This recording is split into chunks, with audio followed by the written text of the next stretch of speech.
खेतों उपजाए, प्रेम न हाट बिकाए। राजा प्रजा जय ही रुचय, सिर दे सो ले जाए। इस पंक्ति को समझना समाज को है, क्योंकि प्रेम का सबसे बड़ा दुश्मन तो समाज बन बैठा है। प्रेमी जोड़े इस लाइन को समझकर प्रेम भी करते हैं और प्रेम में घर परिवार और समाज को छोड़ अलग दुनिया बसाने में लग जाते हैं। पर जब किसी घर से कोई प्रेमिका प्रेमी के साथ निकल जाती है तो इस पंक्तियों का कोई मतलब नहीं रहता और मामले में पुलिस की दखल हो जाती है और पुलिस मामले को अपराध की श्रेणी में लेता है और प्रेमी जोड़े को हिरासत में लेकर उनसे अपराधी की तरह पेश आता है। यह कहानी भी सामान्य प्रेम कहानी है जिसमें प्रेमी जोड़े एक दूसरे से आसक्त होकर भाग निकले तो उनको तलाशने पुलिस आ गई। इस कहानी में प्यार थोड़ा अलग किस्म का है। प्रेमिका पंजाब की थी और प्रेमी बिहार का, पर दोनों का परिवार पंजाब में ही रहता था। प्रेमी जोड़े के परिजन भी एक दूसरे के नज़दीकी थे, सो प्रेमी जोड़े का एक दूसरे के घर आना जाना लगा था। इसी बीच प्रेमिका और प्रेमी दोनों दोस्त से लव बर्ड्स बन गए। दोनों ने अपने परिवार से मामले को छुपा कर रखा। घर वालों को मामले का पता न चल जाए इसके लिए जोड़ा अक्सर सामने नहीं मिलता था। पर जब दोनों की प्रेम कहानी की खबर लड़की के पिता को लगी तो उसने सख्ती बरती। इस सख्ती का प्रेमिका ने विरोध करना शुरू किया तो सख्ती और बढ़ गई। प्रेमी जोड़े को मिलने में कठिनाई होने लगी तो दोनों ने यह फैसला किया कि दोनों घर से भाग जाए। पर घर से भागकर दोनों जाते कहाँ? सो दोनों ने काफ़ी सलाह मशवरा के बाद तय किया कि प्रेमी के गांव ही भागकर चला जाए। प्रेमी भी बचपन से अपने माँ बाप के साथ पंजाब में ही रहता था, सो उसने प्रेमिका को बताया कि उसके गांव में भी उसे कोई नहीं पहचानता, सो गांव ही चला जाए। और एक दिन दोनों अपने घरों से भाग निकले और सीधे बिहार के जमुई पहुंच गए और प्रेमी गांव जाने की बजाय एक किराए के घर लेकर प्रेमिका के साथ रहना शुरू कर दिया। दोनों ने मंदिर में शादी भी रचा ली और साथ जीने मरने के वादे के साथ पति पत्नी की तरह रहने लगे। यह कहानी 9 महीना पहले की है, जब पंजाब के गुरमाली गेट इलाके से प्रेम प्रसंग में दोनों फरार हो गए। प्रेमी जोड़े के खिलाफ पंजाब में मामला दर्ज कराया गया और पुलिस लगातार दोनों को तलाशने के लिए हाथ पैर मार रही थी, पर दोनों का कोई पता नहीं चल रहा था।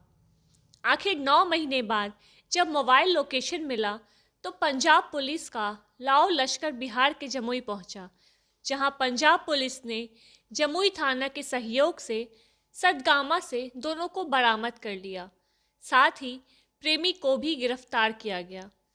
दोनों को जमुई पुलिस के सहयोग से पंजाब पुलिस के द्वारा शुक्रवार की दोपहर बाद मेडिकल जांच के लिए सदर अस्पताल लाया गया, जहां दोनों की उम्र, हाइट, एक्सरे सहित अन्य स्वास्थ्य संबंधित जांच कराया गया। फिर कोर्ट में पेशी कर दोनों को पंजाब पुलिस अपने साथ लेकर जमुई से पंजाब के लिए रवाना हो गई। बताया जाता है कि जमुई के लशुआर थाना क्षेत्र के जगदीशपुर गांव निवासी लल्लन महतो के पुत्र विकास कुमार पंजाब में ही अपने परिवार के साथ रहता था। गोरखपुर इलाके के नाबालग भी परिवार के साथ पड़ोस में रहकर पढ़ाई करती थी। लड़का के पिता और लड़की के पिता दोनों एक ही कंपनी में काम करते थे। पढ़ाई के दौरान ही दोनों के बीच मोबाइल पर बातें होती थी। इसी दौरान दोनों के बीच प्यार हो गया। फिर दोनों की नज़दीकियाँ भी बढ़ गई। फिर साथ जीने मरने की कस्में खाकर 9 महीना पहले दोनों घर से भागकर जमुई आ गए। उसके बाद सदगामा में एक किराए के मकान में दोनों रह रहे थे। मामले में प्रेमिका के पिता के द्वारा पंजाब में अपहरण करने का मुकदमा दर्ज कराया गया। फिर मोबाइल लोकेशन के आधार पर पंजाब पुलिस जमुई पहुंची और उसके बाद टाउन थाना की पुलिस के सहयोग से प्रेमिका को सतगामा से बरामद कर लिया गया, जबकि प्रेमी युवक को गिरफ्तार कर लिया गया। लोग अमृतसर से आए। ये मामला जो लड़का है लड़की को भगा के ले आया था, तो उधर एफआईआर दर्ज है हमारे, तो उस एफआईआर में इसको अरेस्ट किया है, तो लड़की बरामद कर ली। सर कहाँ से बरामद हुआ सर? ये कोई जहाँ मोहल्ला है मेरे को याद नहीं है। सतगामा, हाँ, सतगामा मोहल्ला हाँ, से। उत्तर किस प्रदेश। जिला में इसके खिलाफ मामला दर्ज था सर? ये उधर अमृतसर जिला है, अमृतसर में। अमृतसर में। ये लड़का वहाँ काम उम करता था सर? इसका माँ बाप 20 साल से उधर, ये लड़के का भी लड़की का भी दोनों पड़ोसी हैं, अच्छा, तो पढ़ते पढ़ते भाग गए बस। लड़की कहाँ की है सर? उठे अमृतसर में ही है अब तो उनके। जैसे उनका पैतृक गांव कहाँ? पैसड़ी कोई इधर बिहार का है। बिहार का है। अच्छा, आई लड़का का पैतृक गांव सतगामा। ये इधर लछवाड़ थाना है उसके हाँ, पट्टा। जगदीशपुर। तो गिरफ्तारी कहाँ से हुई? गिरफ्तारिया मोहल्ला बताया आपको, सतगामा से। सतगामा से। अपना परिचय बता दीजिए सर। सर अपना परिचय बता दीजिए। मैं एसआई सुलक्षण सिंह, थाना सी डिवीजन अमृतसर से। बहरहाल कबीर दास की पंक्ति को पुलिस भूलते हुए को अपने साथ पंजाब ले गई और अपहरण के मामले में लड़के को जेल भेज दिया, जबकि लड़की अपने पिता के घर में प्रेमी से बिछड़ने के बाद आंसुओं से तरबतर होकर प्रेमी को पाने की जिद ठान ली है। खुलासा के लिए जमुई से मनीष कुमार की यह रिपोर्ट।